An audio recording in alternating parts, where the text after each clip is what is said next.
Hello, this is July 14th, 2013, and this is the Martinez Oral History Project. I'm Jane Moore. I'm going to be interviewing Leonard Komor. I'm here with Shirley Skardoff and Debbie Lee to talk to Mr. Komor about his time in Shanghai, his service in World War II, and find out more about his life and what that must have been like for him.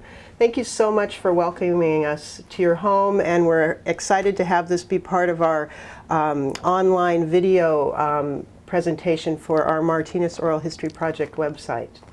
It's my pleasure. Thank you. I was approached by somebody at Kiwanis about being interviewed, and nothing happened for months. So I thought that was a dead issue. So it was truly a surprise when you got in touch with me. Good. I'd like to just start by you telling us, where you were born and when, and your family members, and then we'll get into the. I know you have an interesting history of Shanghai that you'd like to share with us. So. Well, the history of Shanghai is what made my youth. I mean, Shanghai, my father, his name was Paul Komor. My mother was Adele Komor. My father was of a Hungarian extraction, and he was, as a matter of fact, the Hungarian consul general in Shanghai. And my mother's name was Adele Komor, and she was Russian.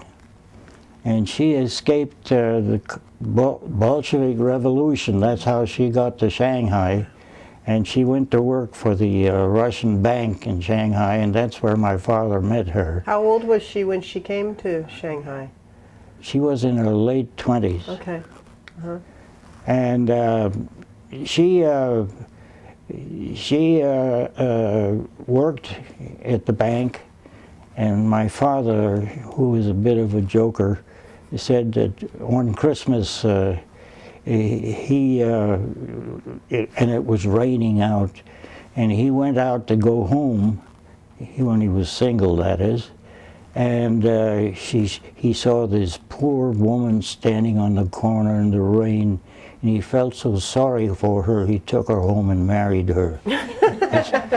That's my dad's story. How romantic. That's my dad's story. But they got married in 1915, and I was born in 1917, and my brother Peter was born in 1921, and that's our family, except for my grandfather, who came to. Here's where I get into the history of Shanghai. Good. He came to Shanghai after the Opium Wars. There were 3 Opium Wars in which the British, the Americans, the Germans, and the Italians, and all the Western powers forced the Chinese to open the ports to trade. The emperor didn't want any part of the Western, because the leaders found Shanghai to be out of the opening ground. They said didn't want to treat the Chinese in the wars. Shanghai was that they feed to give them power. Then King Vang River, the Yangtze River, and said how trade were looked. So that established as an in part China. No. So man from China at the end of the wars, he established of imperial China.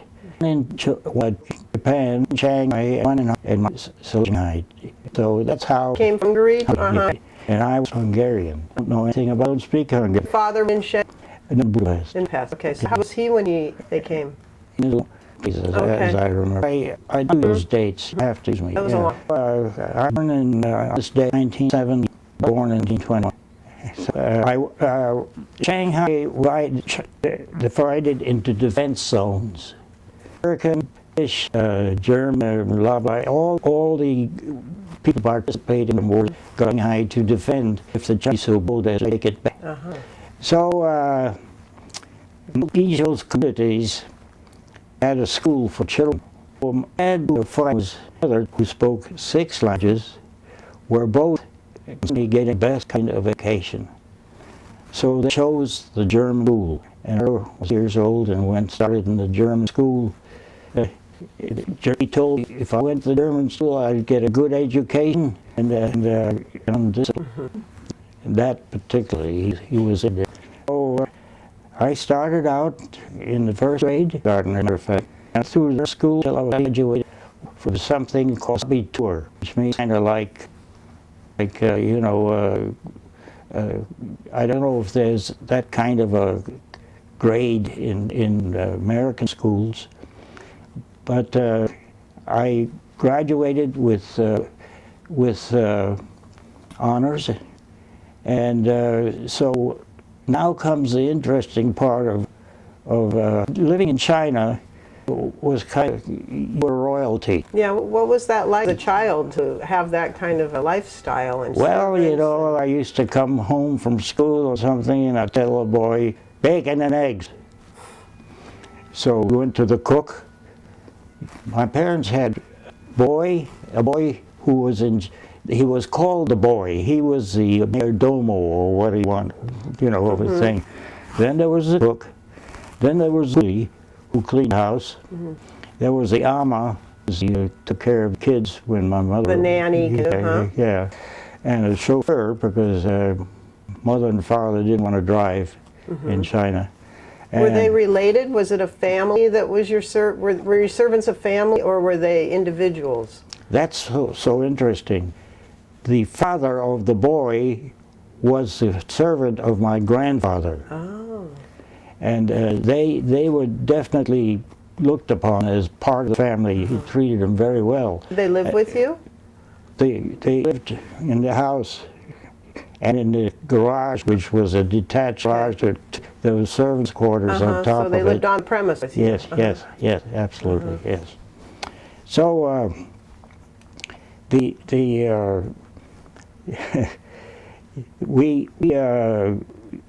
will see what this family of servants meant to us as I go along. Good. Okay, in Shanghai, we played football. We not American football, but football. Soccer football. It's called soccer now here, yes. And I played football, and a big Indian Sikh stepped on my foot, and I have never had a toenail on that particular big toenail of that foot because he killed it. Oh my gosh! Spike. So you know, we lived the life of Riley, really. I mean, foreigners were the people who were governing Shanghai.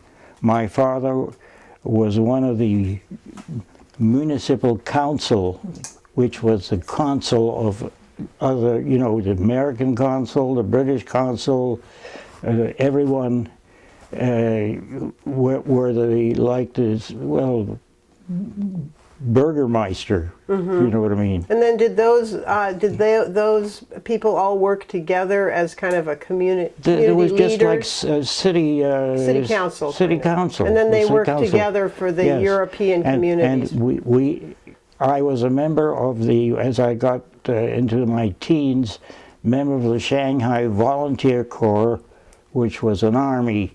The Shanghai had its own army. Oh, okay. And to protect the thing, of course, when the Japanese started to invade China, and they invaded China around Shanghai after they took Manchuria and northern China, and I was on guard duty.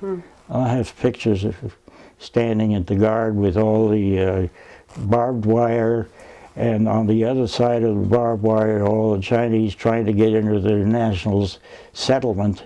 It was what Shanghai was called, the international settlement. The only persons who were not member of the international settlement were French. They had to have home. Yeah. So you were a teenager at that point. Yes, I was a teenager at that point. Do you think there ought to be more things that I did when I was before a teenager? Well, you rode your bike to school. I It rode sounds my, like you I had a rode pretty my good bike to childhood. school, and I had I was a bad boy. I used to hang on to the back of the bus, and it pulled me to school, so to speak. And my father finally found that out, and I got the licking of my life for doing that, and I didn't complain. Okay, so my father was very, very devoted to helping people who were, because he was the consul, you know, the Hungarian consul general. So he had his own business. He import-export business. He exported tea, artificial flowers, hides.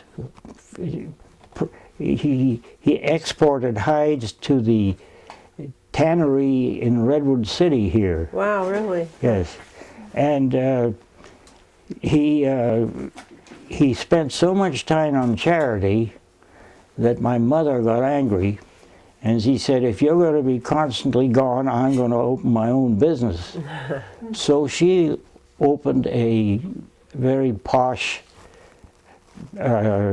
Chinese art business and a factory that made furniture, and some of the furniture in my living room are her product. Oh. And you can see they're very, very well done and very fancy.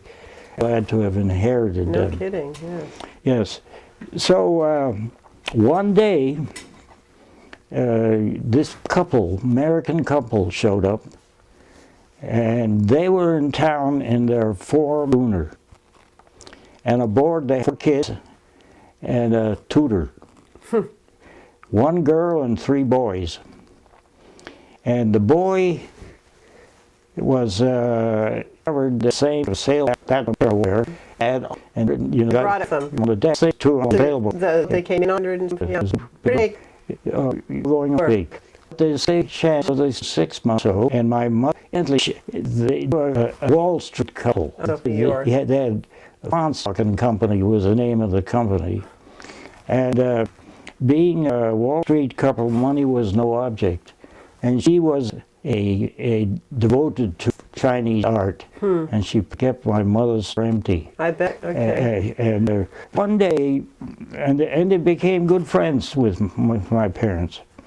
So one day, she asked my mother, "Where are you sending Leonard to college?" And my mother said, "We haven't even think about it." He said, "Well, wouldn't it be nice if your son and my son of his age went to college together?" And my mother said, "Well, we'll have to talk to my husband about that." We hadn't even thought about that. People in Shanghai didn't think about going to college and all that.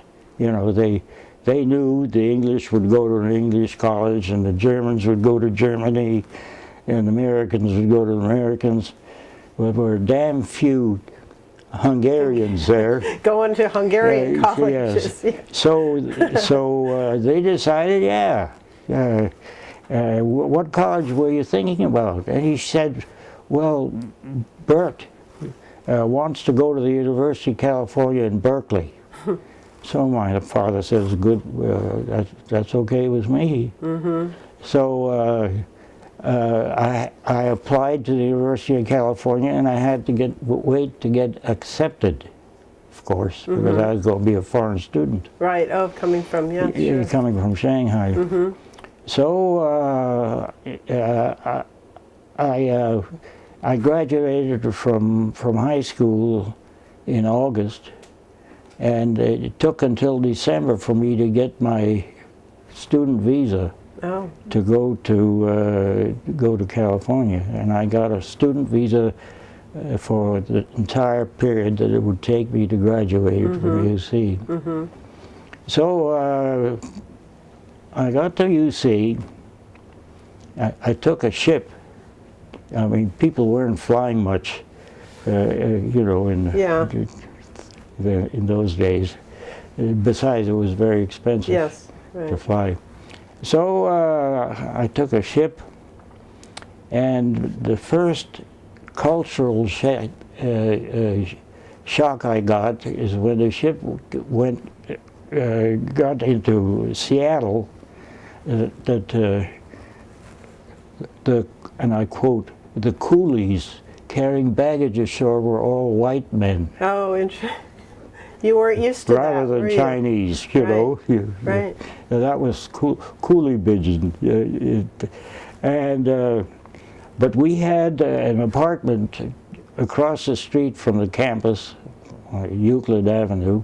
You and Bert? Me and Bert, yes. And so yes. you did that trip from Shanghai to Seattle to Cal by yourself, right? Yes, yes, Okay. yes. And that's my first. Well, we had a summer home up in Tsingtao, up on the Shantung coast, Oh, because it got hot and miserable in summertime. in Shanghai. Okay. Hot and humid. So my mother and us kids went for the summer after school went out, and we stayed the whole summer in Tsingtao. The beautiful sandy beaches and so forth. Was that a community of other European families from Shanghai did the same thing? So it was kind Yes, of yes. It was part of what the Germans got, okay. and actually.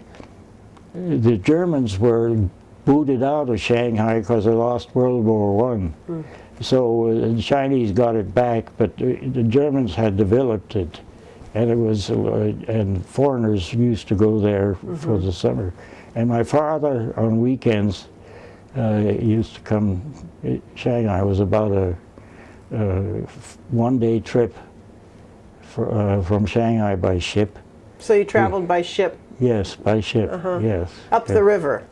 No. This was on the coast. On the coast, okay. Yeah, north of Shanghai. Okay. Yes. So a lot of the same families from your European community in Shanghai were there over the summer, and the fathers were doing this weekend commute to come see the or every families. other week Or or every something other- like that. I don't know. You know, when you're a kid, you don't pay too much. So you were were you able to sail up there too? Did you have your sailboat there? Oh or- no. You couldn't take it with you? No, there it is. I mean, that double-masted one is your sailboat? No, that one. Oh, okay, okay. Yeah, that one and that one on the end. Oh, okay. That's. I was a racing sailor in Shanghai. Oh. Those cups up there Are from that? what I won racing, because we were good at it. Yes. You see, that other guy in the boat there was an Englishman. He was a good friend, and as a matter of fact, in 1939, when the war broke out in Europe, he went back to England and enlisted in the Air Force. And on his first mission, he got shot down, and he spent the whole war in prison. Wow. So that's that. And I went through Cal in 3.5 years. Okay. And got your degree in Engineering. Okay. Is there something else you would like to hear about Shanghai and so only forth? if you have stories about. I just think it must have been fascinating to grow up to be a child growing up to a teenager in that kind of a, what were the neighborhoods like? The difference between what I see here and what I remember from going to school in Shanghai is that chasing women was frowned on. Was it? Yes, it was frowned on, definitely. So- Boys had to behave themselves. But you must have had social, Oh parties. yeah, and oh what yeah. were- We had school dances, and we had intramural sports with British sports. Soccer. No American football was played Right. But hockey, that's when I got in trouble. Street ice hockey. No, field Oh, hockey. field hockey. And was your school co-ed or was it all boys? Co-ed. It was co-ed. Yes. Okay. Well, you know, the community was not that big. Big, right. So So you couldn't support. you couldn't have but one school per community. Okay. And so, so when I graduated, I arrived at UC, and they said to me, "You went to German school." I said, "Yes, I went to German school." "But you speak English so well." I said, "Well, English was the language that we used in Shanghai." You know, I mean, that was the basic language. So I graduated in 3.5 years because I took basic physics, chemistry, and mathematics 1A by examination when I got there. Oh, so you cleared those. So I didn't have to take those 3 courses. So your father it's, did you a big favor by having you go to the German school and have such a rigorous... He was into education. Yes, My father yeah. was a very serious educator. And as a matter of fact, he contributed greatly to the German school as far as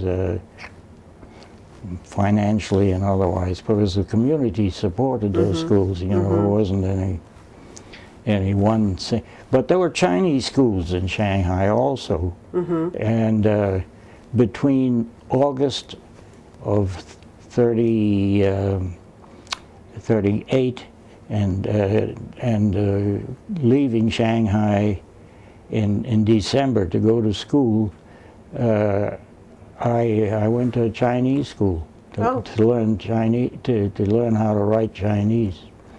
And yeah, it was. It got me into a lot of trouble though later, which I can tell you about. So I graduated, and as being a foreign student, I had, and absolutely having no clue about Hungary, and I had never been there. I was born in China, grew up there. I wanted to become an American citizen. So my dad had no argument with that because he spent 50 years in China. So and with his own business, you know, his own business. So after I graduated, I went back to Shanghai, went to the American consulate and applied for a visa, and I got one. And that was before I graduated. What year did you graduate from Berkeley? 1940. Okay. I went back to China, and I went to work for the Shanghai Power Company because I thought it was going to be longer, you know. But I went to Shanghai Power Company and applied for a job when I graduated from college. And when I got the visa, I went back to Berkeley, where we had the apartment, and completed my engineering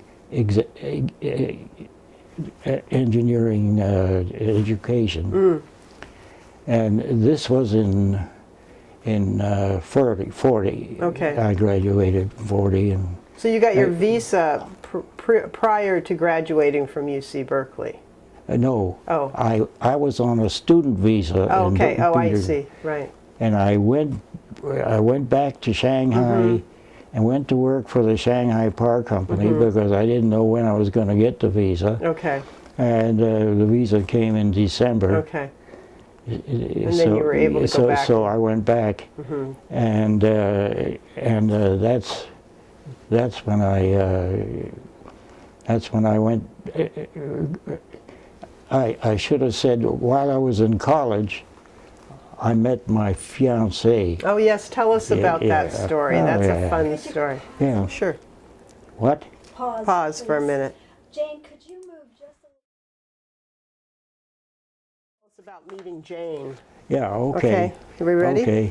Okay. After I'd finished my freshman year, I decided that my English, quote unquote, they were very British. This family with the American family with the three. Your with friends the- with the schooner. Yeah, with the With the schooner, four-masted yes, schooner, yes. right. And so I decided that if I wanted to get acclimatized, I got to get away from him, because his family, all the other three, went to English schools in England, Oh, okay. and he was definitely infected by, don't you know, you know. So I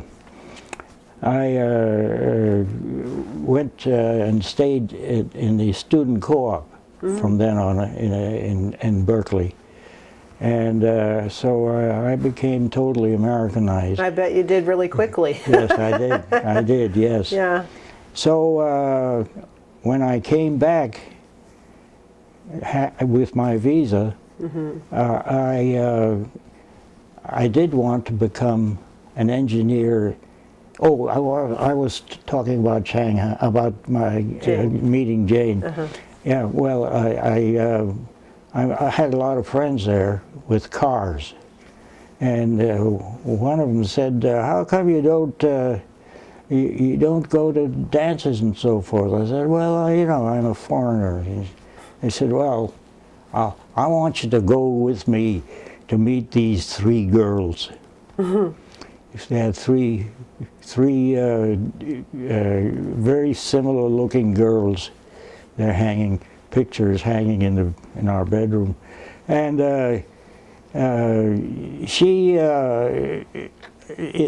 we drove by their house on the back, and they were just coming up, and the three of them going for a walk with their mother. Okay. So that's how I met them.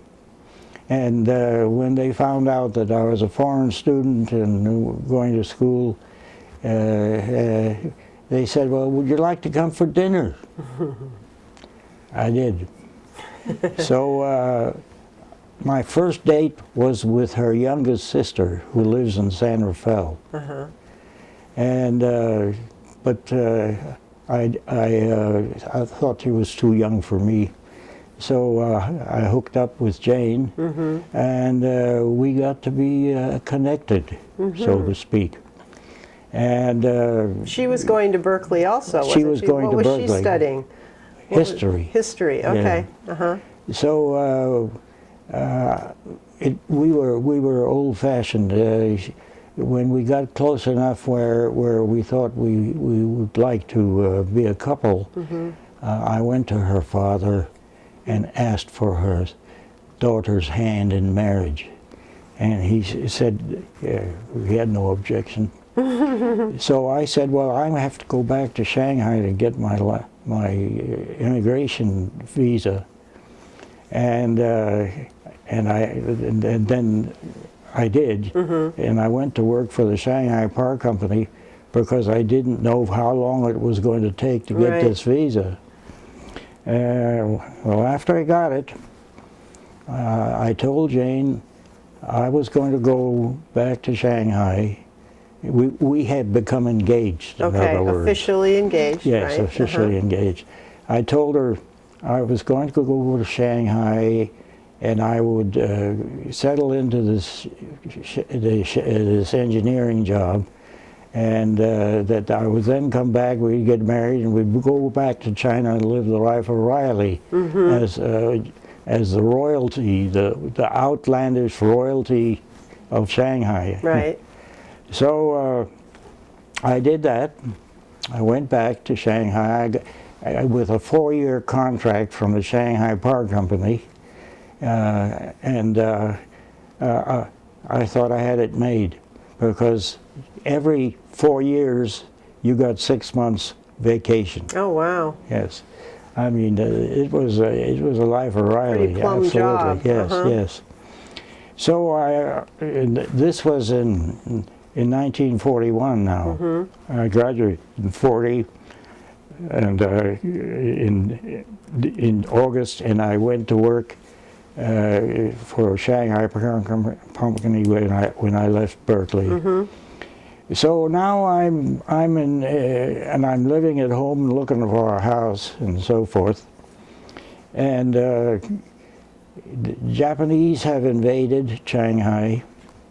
They have surrounded the city. They've dropped bombs in the Chinese section of Shanghai. And the power company was in the Japanese section of Shanghai. Remember I said that the Japanese were part of the Opium War with the Western powers. Right. So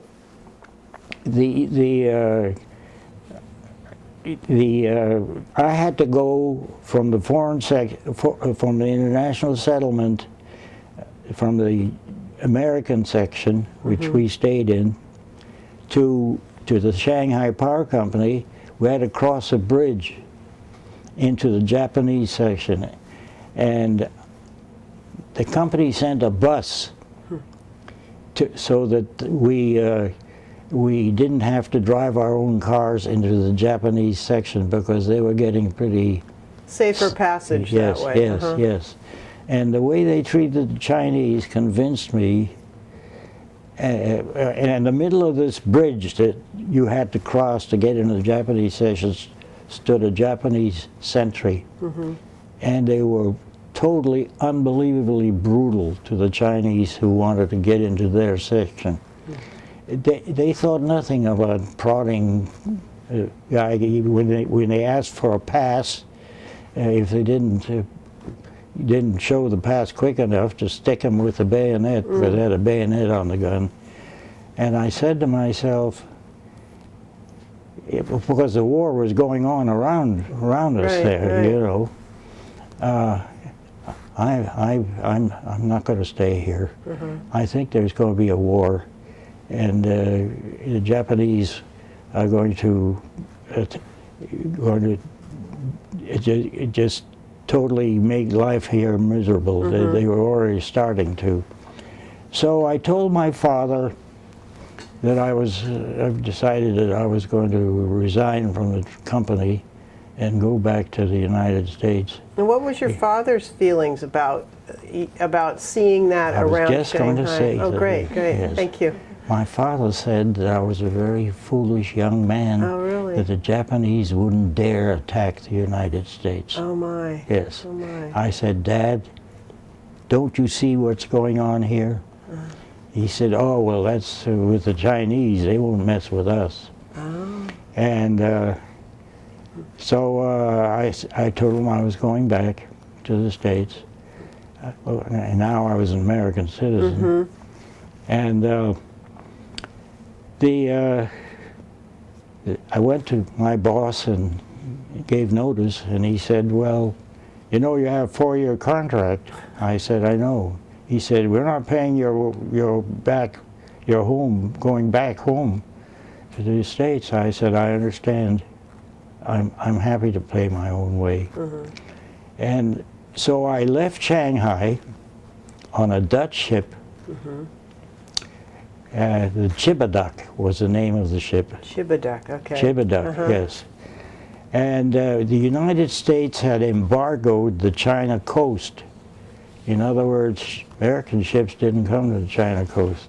They didn't go there. So I took this ship because it took me to Manila in the Philippines. And I had passage on the President Coolidge. Oh, okay, from Manila. Yeah, yes. Now, that's part of the story you already have. Okay. But I don't know how. Go ahead, because I know that was an interesting story that we got in our pre-interview about the Coolidge backing out, Oh, yeah. loaded with women and children. So At this point, when you're on the Coolidge, how old are you, roughly? 23. Okay, okay. And you got on that because you're actually an American Well, citizen I now. think I'll just give it to Go you ahead. again. Yeah, I'd love to hear I'll that just give story. it to you again. Yeah, okay. please do. Please do. When I got on the Coolidge, I realized that somebody else thought that there was going to be a war. The ship was loaded with women and children of men working in China, Americans, British, and so forth, and they were just leaving China. That's all. But they were not convinced that the war was going to start like I was, but they just didn't like the situation. Bad feeling. So the ship backed out, and they backed onto a sandbank. And so the tugs put us back into the dock, and they hired a diver, and he went down. And he said that one of the blades on one of the propellers was bent.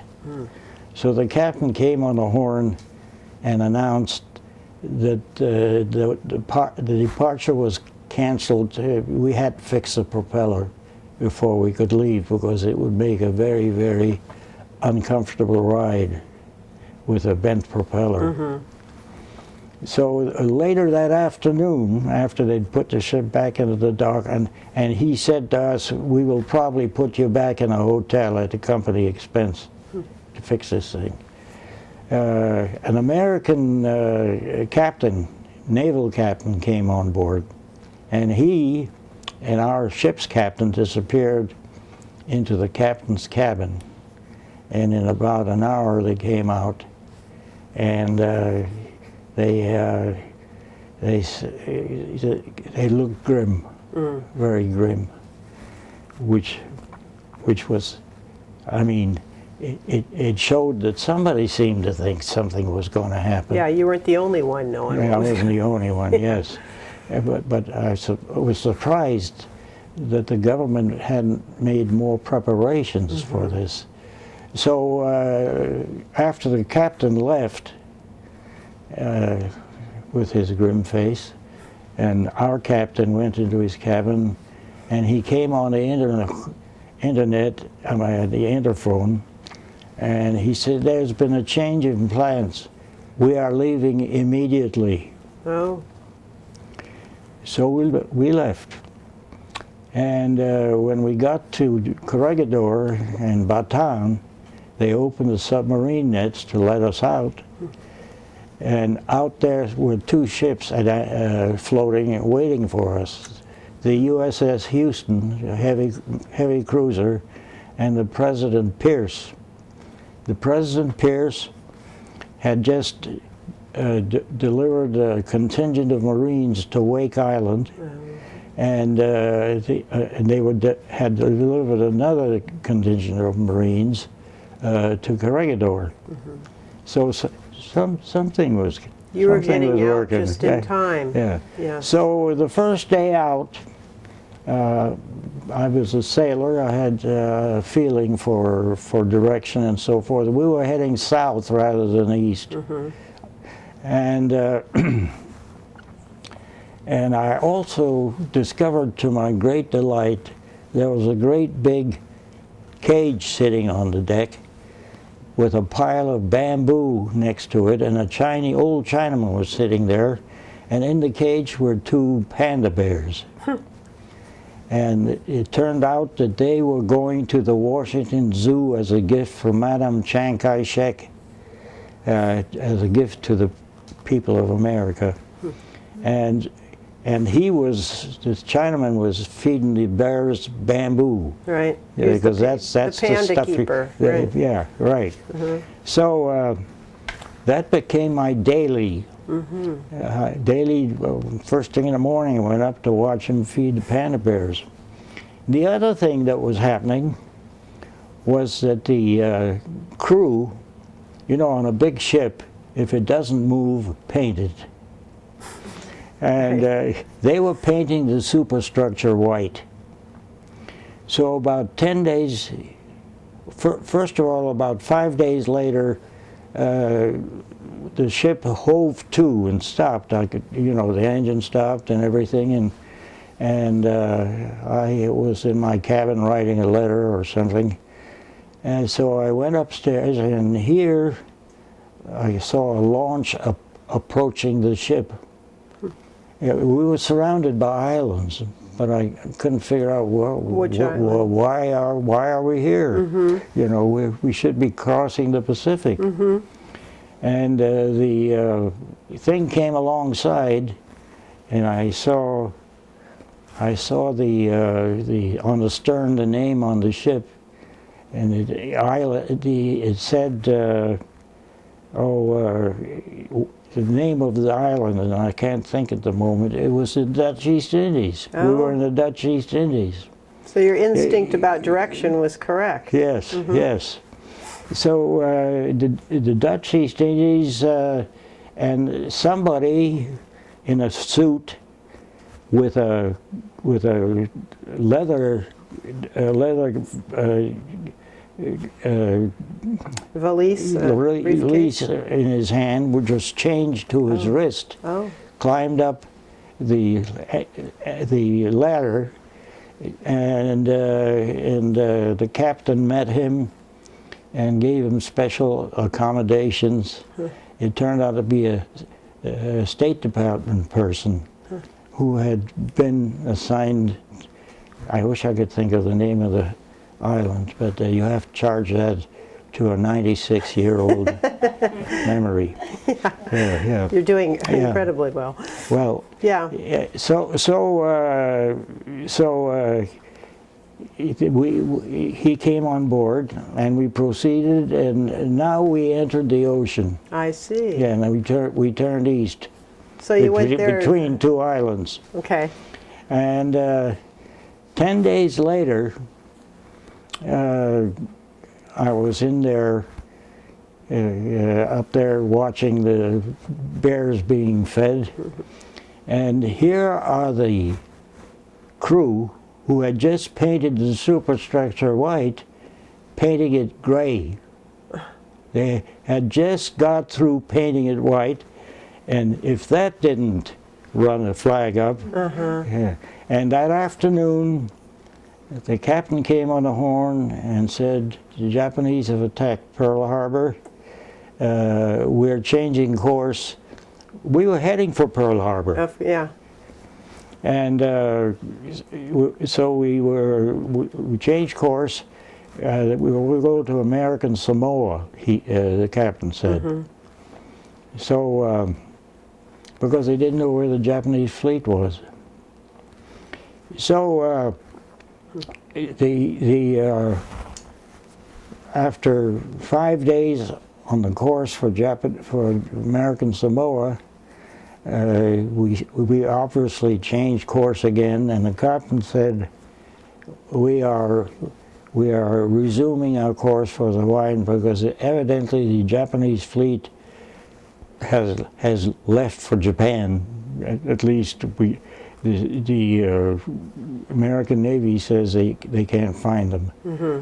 So we came into Hawaii. The things were still smoking, you know. Right. Oh, that must have been. It was unforgettable. So after we tied up, the Japanese. The captain came on the horn after he had consulted with the consulate, and said that some of the passengers on this ship will have to be removed because we're converting some cabins to hospitals, and taking some of the very seriously wounded men to the coast for further medical. So I said, well, I'll get some a week or so in Hawaii. You volunteered to be one of the ones let off. Yes. Yeah. So, of course, in keeping with what the times were, none of the men on board of military age were taken off, but women and children were taken off to make room for the hospital rooms. And when I arrived in San Francisco on the President Coolidge, after a very, very rough, uncomfortable ride the ship Well, the was whole doing, time, yeah, that was with a that long, bent propeller. yeah, long trip. Yeah. And incidentally, that was the last trip that the Coolidge made as a passenger ship. It was converted into a troop ship. Was it? After that, yes. And after, let's see, where was I? You got to San Francisco. Yeah, I got to San Francisco on my birthday, Uh-huh. the 25th of December. What year was that? 1941. 41, Right, yes, 41, right. yeah. Uh-huh. Pearl Harbor. Right, you Pearl know. Harbor Day, yes, right. Pearl Harbor. And that night at dinner, I stayed in my fiancée's home with 3 girls. And her parents, And her let parents. us add. Yes. You rogue, you. Yes, no problem. Right. And the conversation at the dining room was about the trip and blah and blah and all of that. And I said to Jane, you know, there's not going to be a marriage very soon. I'm going to enlist because I don't know what's happened to my parents, Right. my brother.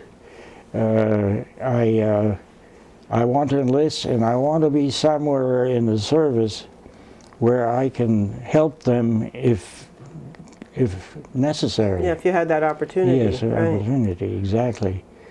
So she said, we'll see. And That I was a said, little inkling to your future with her. Well, we'll Yeah. see. Yeah. So I did enlist. And Because I your parents are still back in Shanghai, right? I'm coming to that. Okay, great. Yeah. I didn't know where my parents were. Okay. Yeah. Last time you saw them was in They Shanghai. were in Shanghai. Right. My brother also. And who was still in high school. Oh, okay. Okay. And so I enlisted, and I went through flight training in the Air Force. I graduated as second lieutenant, and I was trying to figure out what I could do to get an assignment in the China-Burma India Theater so that I'd be close to where my parents might be.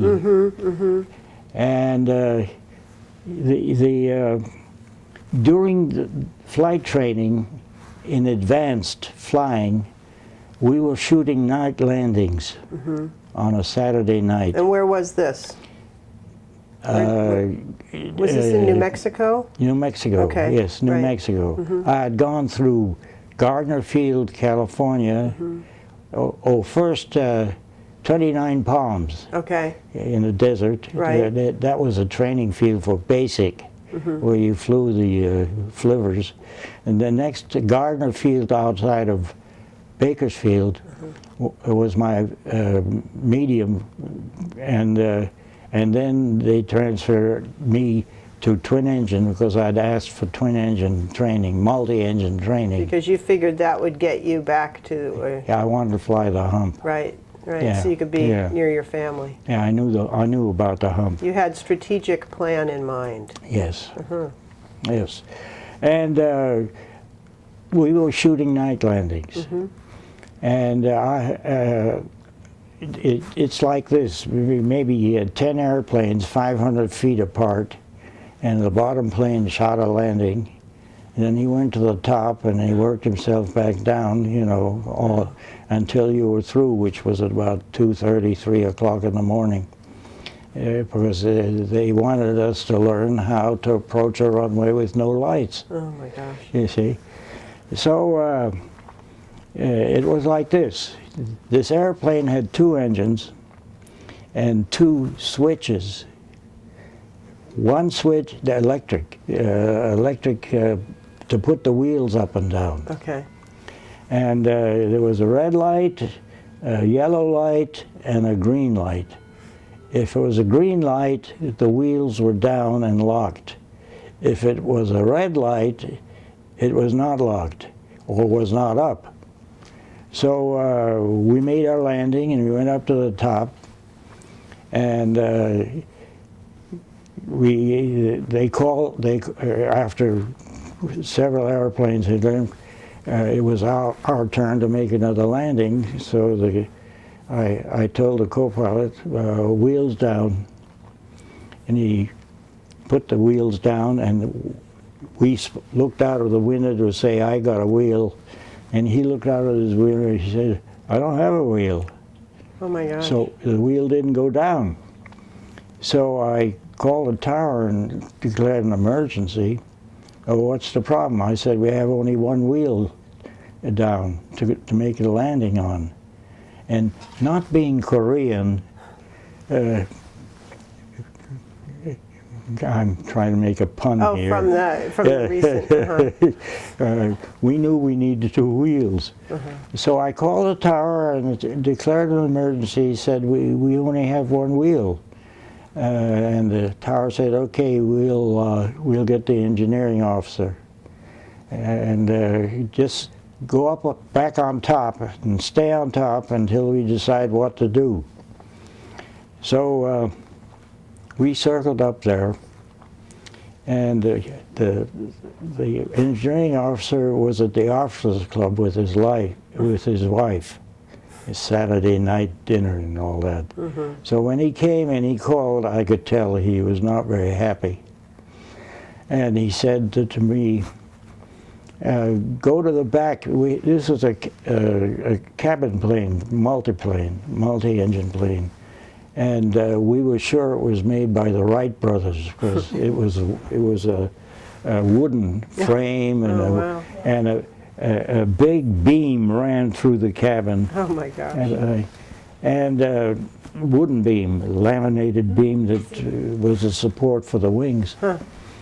And he said, go back into the cabin and you'll find a toolbox. Oh my gosh. And get this, and this. I said, yes, sir. So I turned the plane over to the co-pilot, and I went back there, and anyone who has been in the service knows that there was a toolbox anywhere, it's been robbed. And it was robbed. The tools weren't in it, not even a hammer. Wow.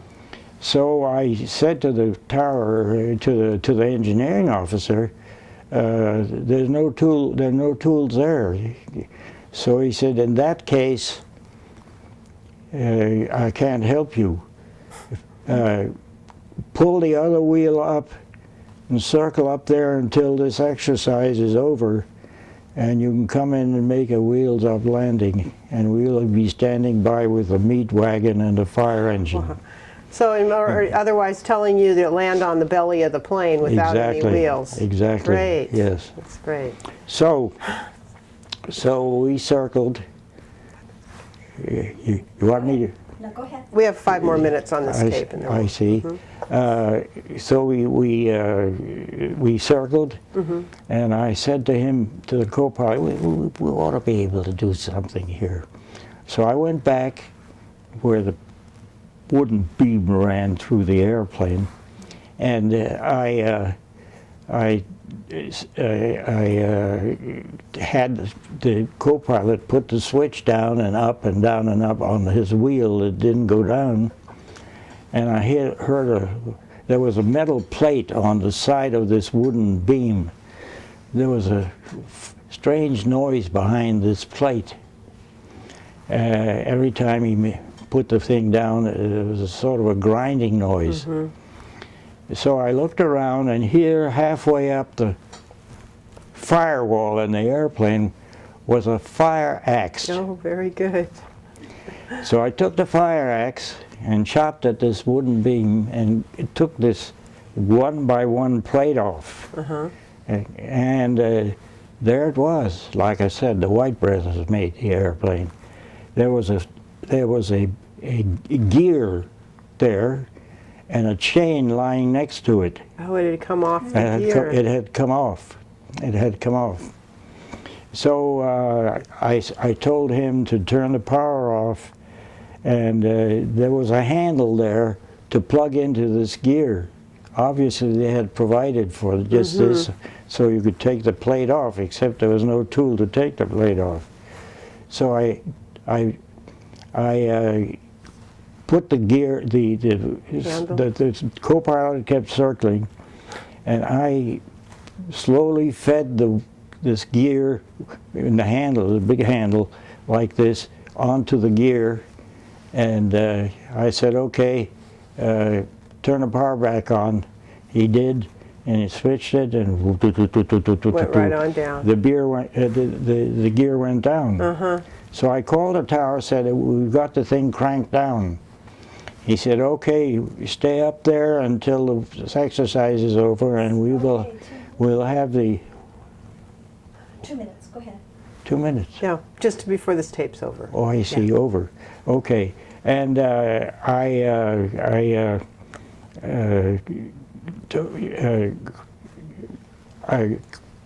we went back up or we were up there. We stayed up there and circled.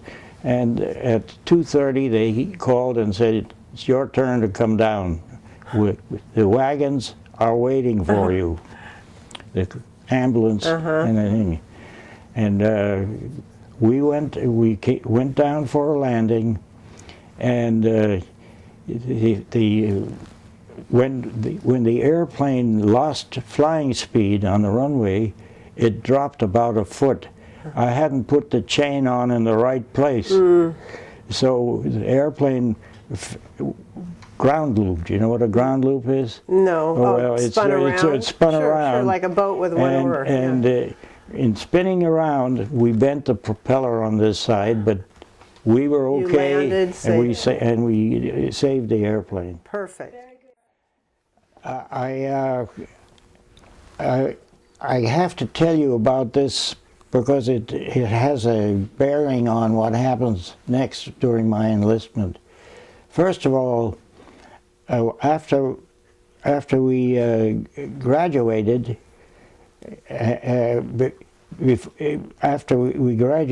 and made the safe landing, the colonel was very taken back by our ingenuity and so forth and so forth. So he first of all he lined a graduation. He lined everybody up. He said, Lieutenant so and so is going to the B-29 school. This is all multi-engine. Lieutenant so and so is going to B-25 school. Lieutenant so and so is going to B-26 school, and so on. And Lieutenant Komor is going to the 14th Service Group. And I said, 14th Service Group, what is that? What is that? So I had 2 weeks vacation en route to, and we went home, and Jane and I got married. Oh, just like that. Yes, yes, yes, yes. I think she probably had something to say to the lieutenant when he was lining everybody up. Oh, I didn't want to. No. I really didn't, because I didn't know what was going to happen. You didn't want to marry her and maybe not come home. Exactly. Is that what you were thinking? Or come home a cripple. Right. Yeah. She had other plans, apparently. Yes, yes, yes. She was working for Pan American Airways. Oh, okay. At Treasure Island. Where did you get married? Where? Where? Berkeley, in that church. In the church in Berkeley? Yes. What was the date of what's your wedding date? Oops, sorry. I'm afraid, I think it was, I can't remember. Okay, that's all right. That's all right. Sorry. And I know it's but written there somewhere. I'll tell you this. I knew this was going to be a very short marriage, because I was assigned. I had to be back in Florida, where my assignment was. But she went with me to Florida. Okay, good. She went and she got a job in the officers club as a cashier. So anyway, when we arrived in Florida, the two guards at the gate of the base where I was going were Chinese Americans. And I didn't get the clue yet. And after checking us in, I went to headquarters, and everybody I saw on this base were Chinese. Somebody must have read my qualifications, and it said that I spoke Chinese, I spoke German, and I was an engineering graduate, and I was going to be the engineering officer who was going to teach these Chinese how to be aircraft mechanics. Oh. I couldn't get to a desk quick enough. I started writing letters. And the colonel in charge of the base didn't approve of my asking for transfer, which I did. I asked for a flying job on the hump. And he said, "We need you here because you speak Chinese." But I said, "I only speak one dialect. Half of these guys are Cantonese," and so forth. But he said, "Oh no, you got the right assignment here." So I wrote 3 letters, and on the 3rd letter, headquarters Air Force. I had to write to headquarters Air Force. They said, "Okay, you have an assignment to India on the hump, and you leave there on such and such date," which I forgot. So Jane took the car home. She drove all the way back from Florida by herself? Yes. Wow.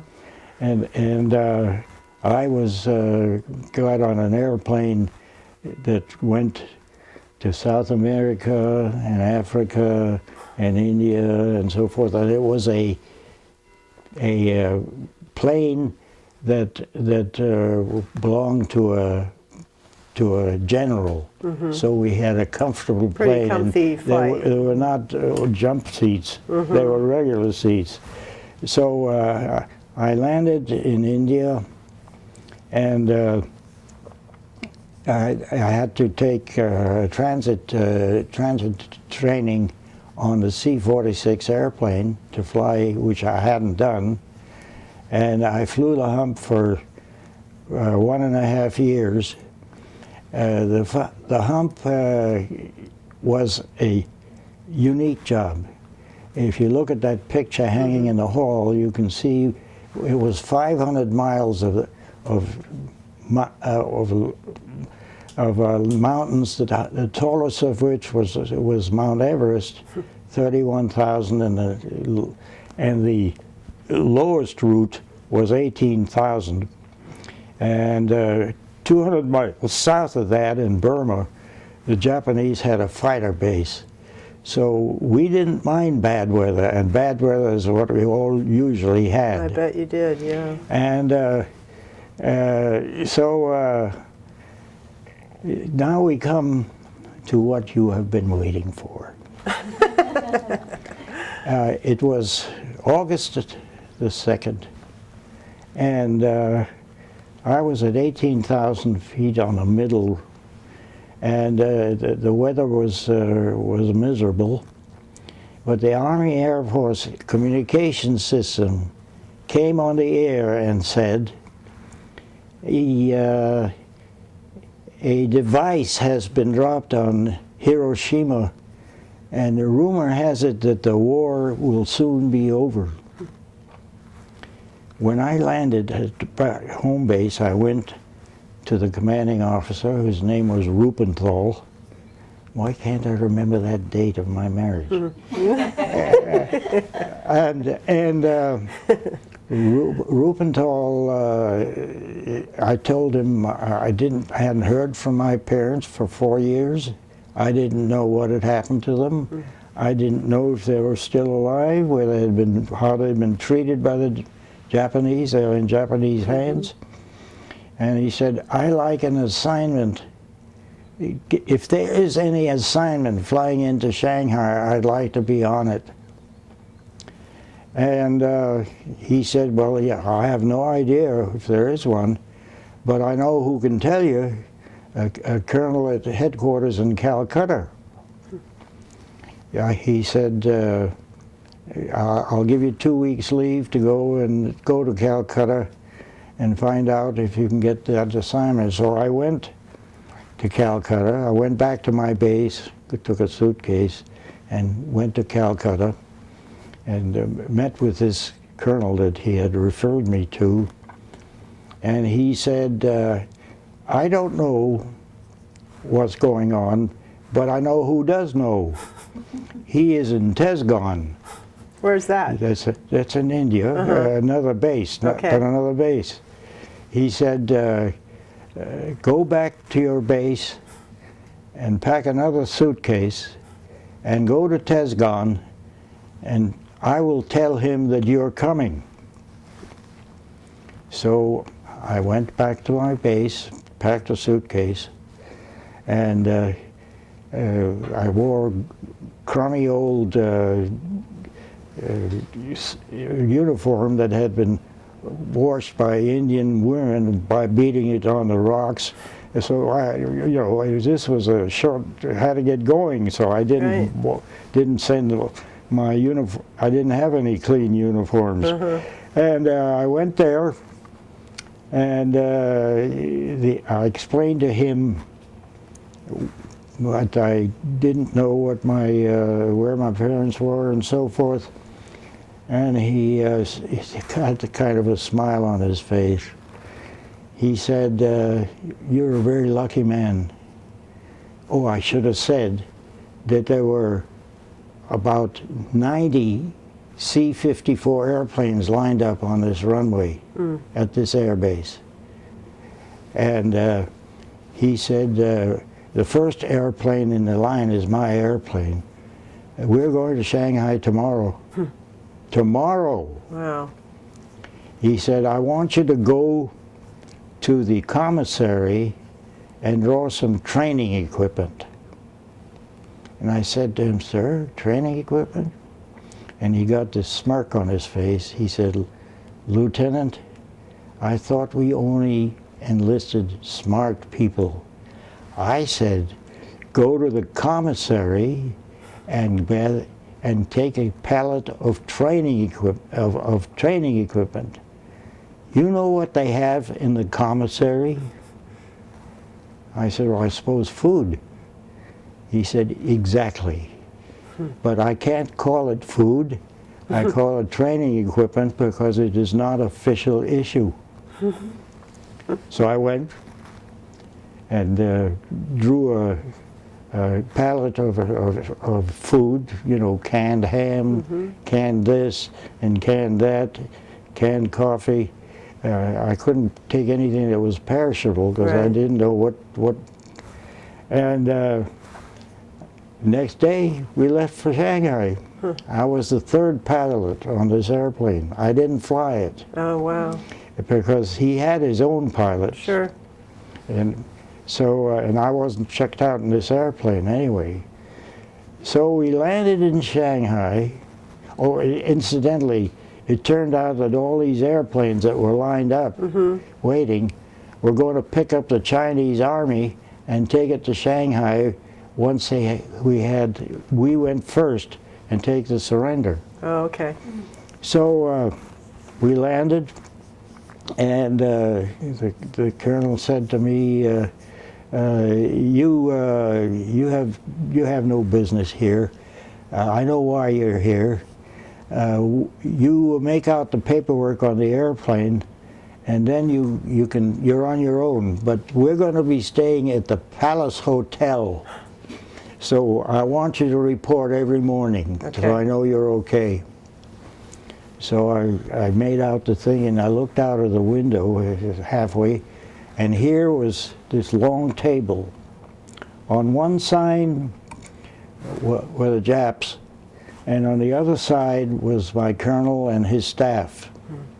And as I looked out there, the Japanese, whatever he was handing my colonel his sword. Oh my gosh. You know, so you witnessed the surrender. Surrender, yes. Wow. I made out the thing, and I climbed down the airplane ladder, and here stood a Chinese interpreter and a Japanese officer who didn't speak English. And the Chinaman said to me, he called me captain, and I was a lieutenant. For all I know, he might have thought I was an admiral. I mean, he didn't know American uniforms, and besides, I had that crummy uniform on.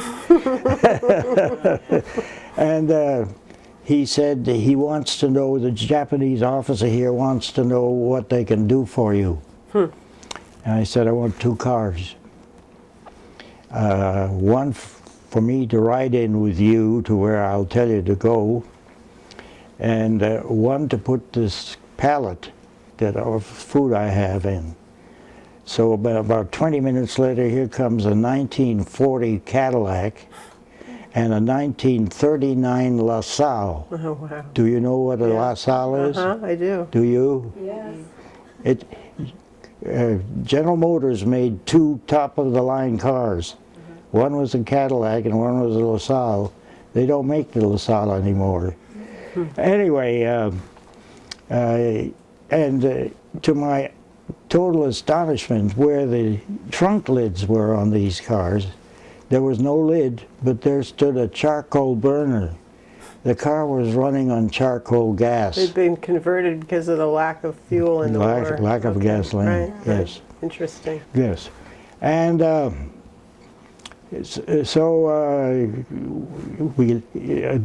Japanese put the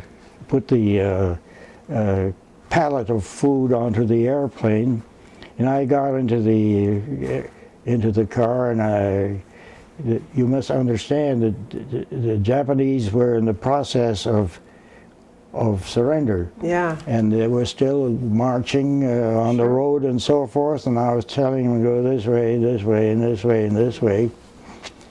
And finally we pulled up in front of that house you see up there on the shelf, Right. which is the architect's model of our home. And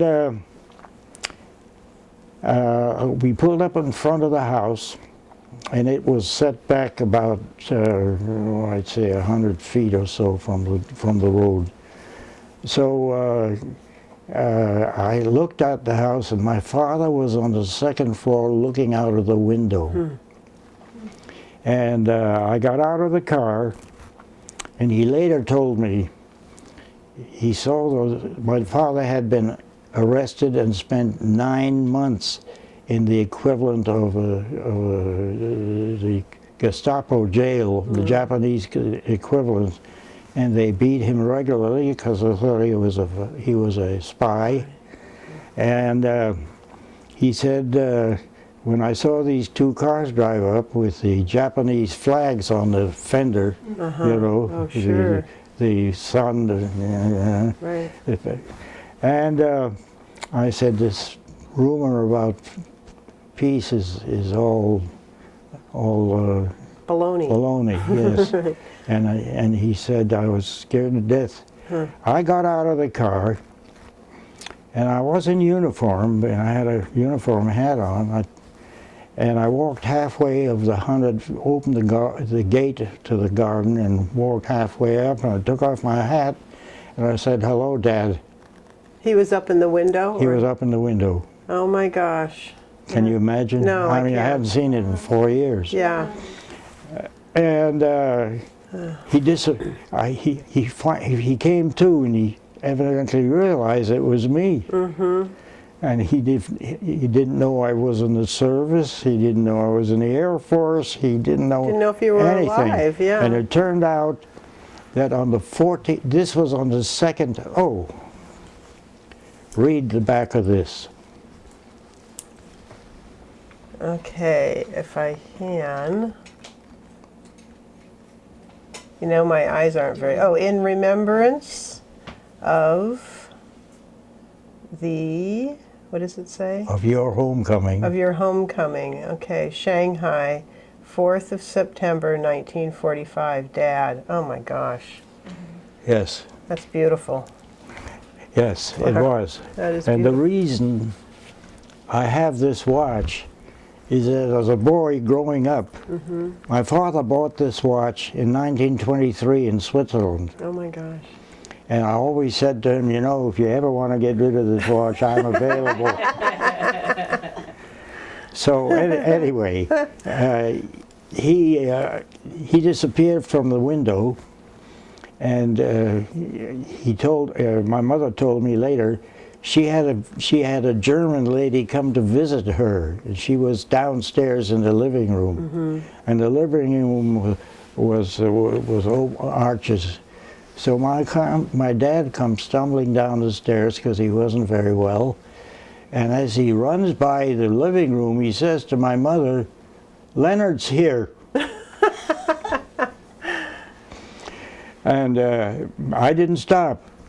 And she made her excuses from the German lady and followed him because she thought he'd flipped out. Right, right. And there was about 3 steps down from the house level to the driveway. And here comes my dad with my mother in pursuit. And my mother, of course, she hadn't heard what was going on. And the 3 of us embraced. Oh, And then the servants came out one after the other. They had stayed with the house during the entire war. Oh, I had forgotten you that, oh, well, that's next, that's right, that's next. And they had, the house had been occupied by the Japanese consulate. okay. And one of the consulate officials was living in the house. At that same But they time. had left Okay. on the 14th when the emperor said we quit. The guards at the prison where my dad and mother were, and my brother, said, "You all go home." You know, they just opened the gate and said, if nothing else, the Japanese obeyed the emperor when he said something. Yes. So how long from when your parents were released did you show up at home? How long? Same day. Oh, it was the same day. I mean, I got the car. Oh, okay, okay. And got So they in got there, and released a that Japanese day, car. and then you he drove me home, so to speak. you all arrived home at the same time. Same time, yeah. Wow, Well, wow. no, they arrived home on the 14th. Oh, okay. I came home on the September the 4th. Okay, right. Okay. That's Right. September the 4th Yes, is when I got yes. home. That night, at dinner, when we got down to dessert, my father did this and handed me this watch. He said, "You have always wanted this watch, and here it is." And we had lots of, I mean, they hadn't known what I had done for these 4 years. Yes. And when we got through with dinner and were about to get up, he said to me, "Please give me the watch back." And so I thought, oh, the Indian giver. And he said, "I want to engrave it." So he engraved what you just read here. Wow. That's amazing. Yes. And I stayed home in Shanghai and found out what happened to all my other friends. Many of them were killed. And the English had been in the war longer than we had. And this boy that was sailing with me, he spent 4 years in jail because he was shot down on his first mission over Bremen, Germany. Wow. So there we are. Yes. And And the Chinese servants you said stayed with the family Stayed with and the protected house. the house Yes. while your parents were in prison camp. exactly, yes, yes. And I went home. We were going to fly our airplanes back home to the States. That's what we were told. So I got as far as Karachi, India, and the aerodrome officer came and climbed up into the airplane before I'd gotten out of it, and he said, all of you get out of this airplane, and we will send a truck out for you. These airplanes are being given to the Chinese government. You will be sent to a camp to wait your transportation, and I don't know what it is.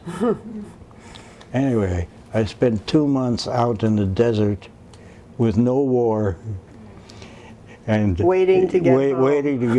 waiting to go home. Wow. And the desert where we stayed was the base where General what was the name of that English general in Africa? Anyway, he was training the forces to fight Rommel.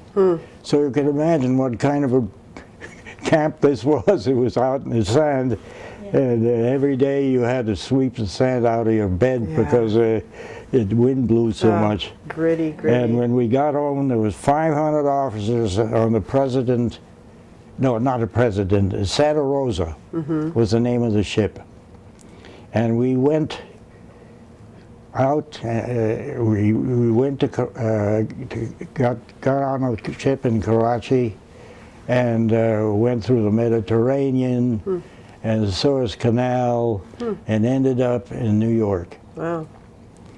And Did your family, where did your parents stay, or what happened with your parents after that? my parents tried to start. My father tried to start his business up again. He had intended to spend a couple more years in China, but the Chinese Civil War intervened, and he had a pretty expensive house that we lived in, three-story, and servants' quarters and everything. And he put it up for sale, and the American consulate real estate agent came and said we were interested in buying the house. So my dad said, yeah, well, I don't know what the price was, but let's say it was $100,000.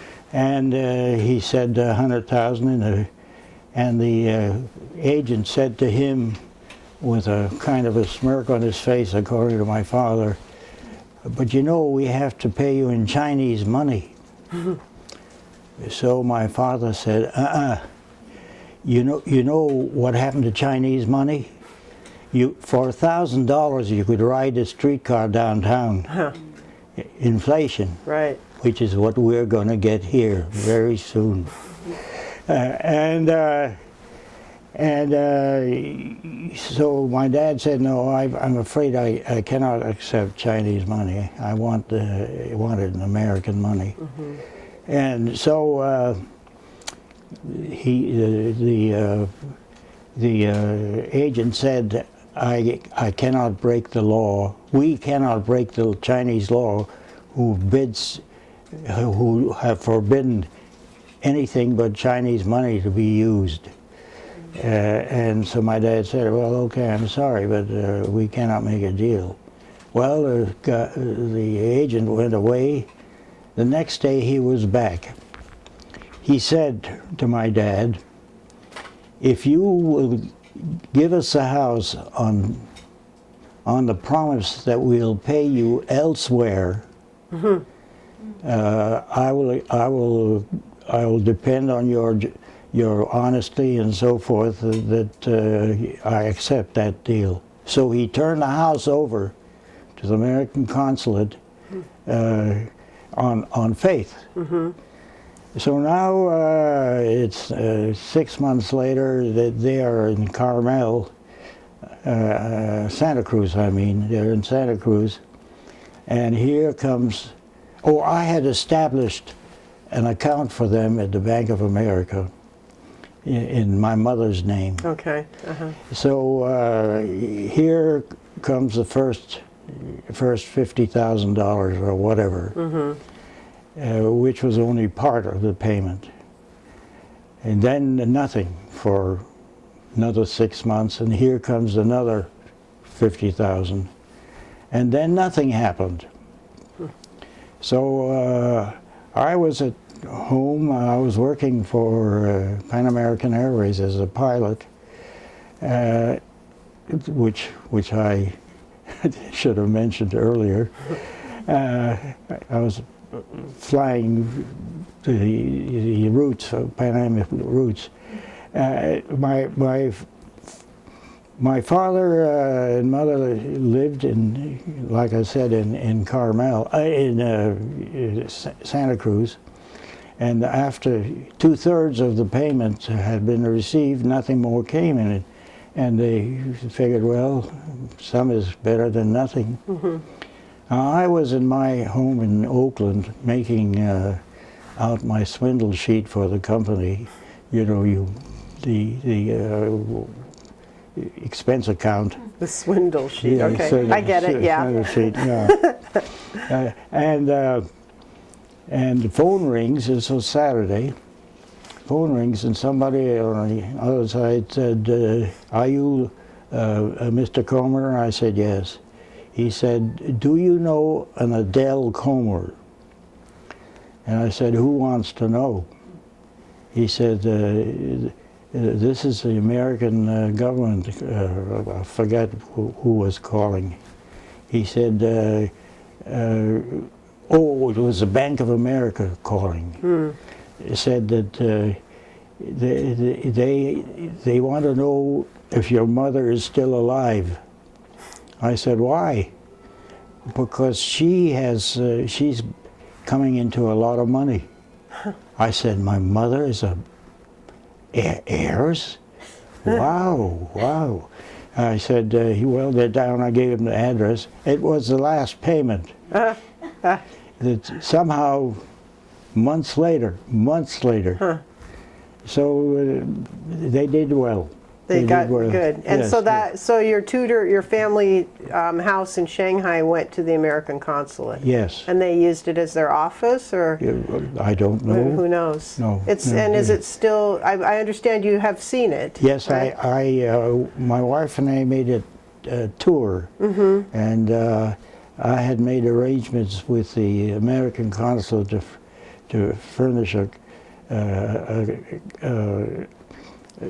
somebody who would speak English, a Chinaman, because I had heard that the Chinese had you better turn that off. We lowered the volume on it. It's okay. We'll keep going. Yeah. I see.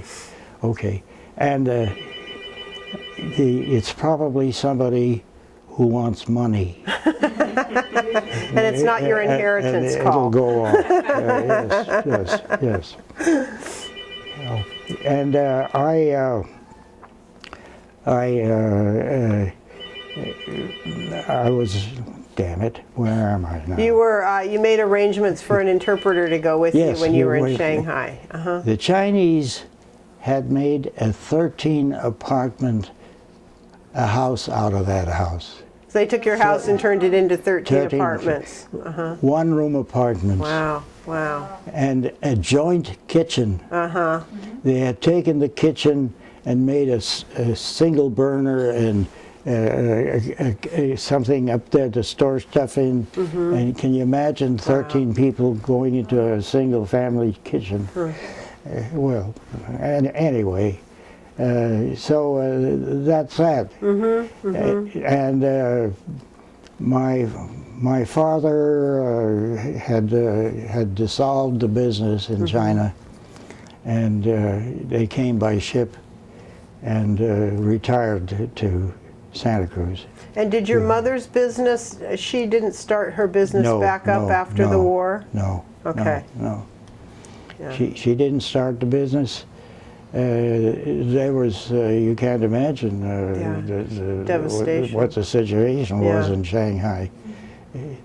The people there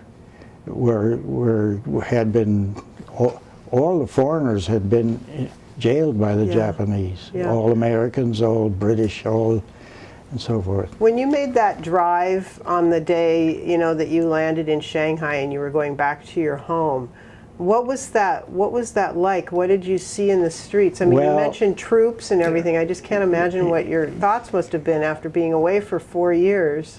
Well, The changes. what I was concerned about, if some of these clowns didn't believe the war was over, but being in a Japanese staff car Right, I guess with that a kind of flag on the front, made you kind of immune and a from. Japanese officer sitting in the front seat, and a Chinaman sitting next to me, and I would tell him now turn left, and he would tell the Japanese, and he would tell the driver, who was a Japanese enlisted man, Right.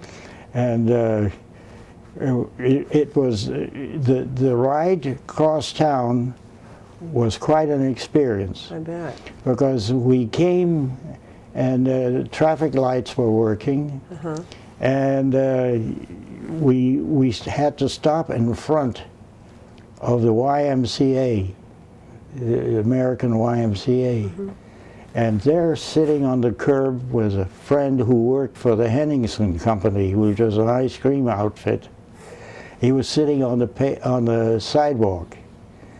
So I told the driver to stop, and I got out of the car and took my hat off, and I said to him, "Hi, Jim. This is Leonard." And he had a voice like a horn, foghorn. He said, "Leonard!" And he ran toward me, and we were surrounded by literally hundreds of Chinese, pouring at my uniform and so forth. And finally, a Sikh policeman showed up, and I said, "Can you make a little clearance so we can go?" I mean, we were surrounded. You couldn't move. Your cars couldn't move. And he did. And if the Chinese were anxious, had a thing on about anybody, it was about these Cheek with a beard, and they were very fierce. And they cleared the road, and we proceeded to home.